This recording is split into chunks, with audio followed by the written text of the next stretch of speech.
Hello, everybody. This is Taylor's Falls Concerned Citizens, and this is our fourth podcast.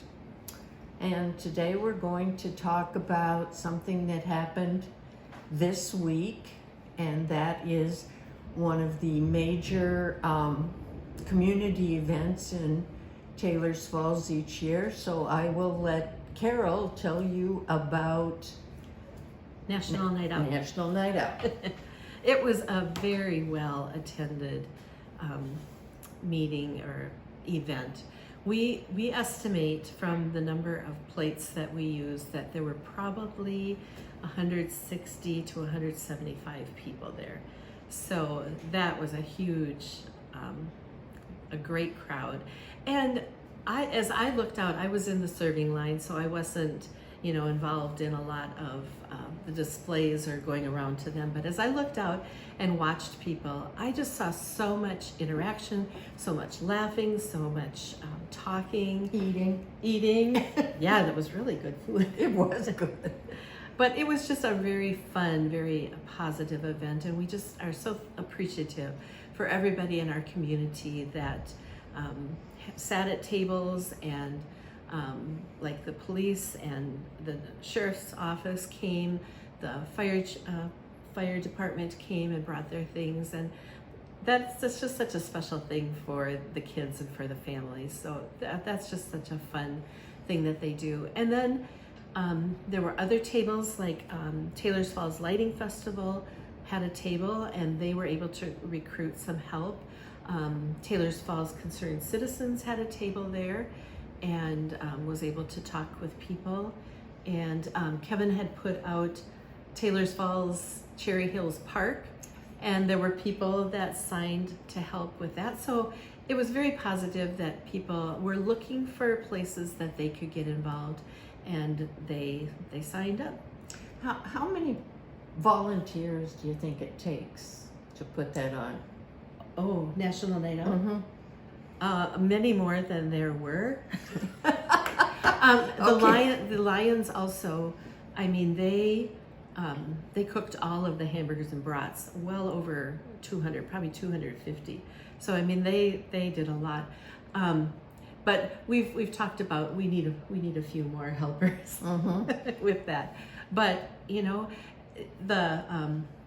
think it was the lighting festival table, they had said, a lot of hands make light work, and that is such a true thing, and that's what we're finding, that people want to get involved, but they don't know what's available. So that night was a time just to make our community aware of ways that they can become involved and ways that they can have their voices heard. And I should say that we have a wonderful website that you can go to, and if you want to sign up to volunteer for anything, we will put your name through to the right people. Most of these things, at least that I'm involved in, are fun. Yeah, they're work, but they're fun because you meet a lot of great people. Right. And working with people is fun. Yes. Doing things by yourself because no one will help you isn't so much fun. Yeah, that's right. So another thing that we want to talk to you about is coming up this coming Thursday. So it's not even a week away.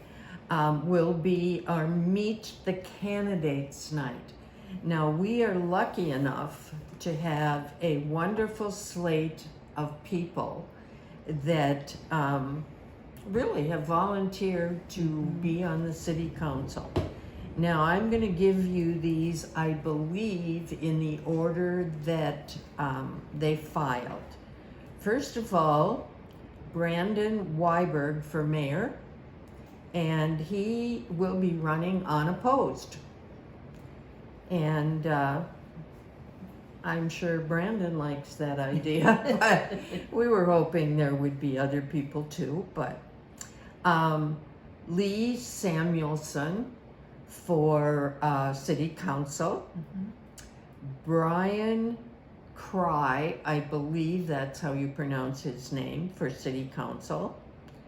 Tim Grote for city council, and Molly Irish for city council. And you will be voting for 2 of these people. So when they come to your door, or when you come to the meeting next Thursday night, let's talk to them and ask them what their vision is for the city. And don't be afraid to tell them what your vision is. Right. That's something. Right. Our group founded itself based on having citizens' eyes on local government. Mm-hmm. And we're the ones that brought you the website. We now have the podcasts. We have a brand new bulletin board that you can go to and use. And we are cooking. And we also then on October 13th, go ahead. Well, I just wanted to add one more thing Sure. for the Meet the Candidates, because there's going to be root beer floats. So there's going to be treats We're all there. about food. But also sort of one of the thoughts that we have as we have envisioned this is to have candidates sit at a table and have people come and just sit down and talk with them, to get to know them, to ask your questions, to express your views, your ideas, your opinions, just for it to be a very casual back and forth exchange of ideas.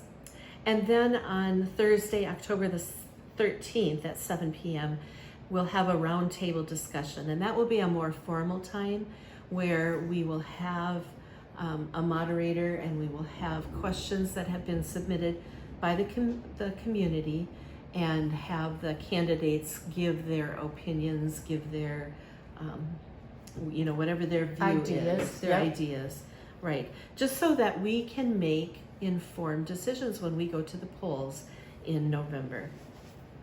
And all of these things, we are holding all of these events that we're talking about. You should be getting one of these In the mail. All of these are being held at the community center, the old depot. A perfect place. We're lucky to have that. So we're just keeping you informed about what our group is doing.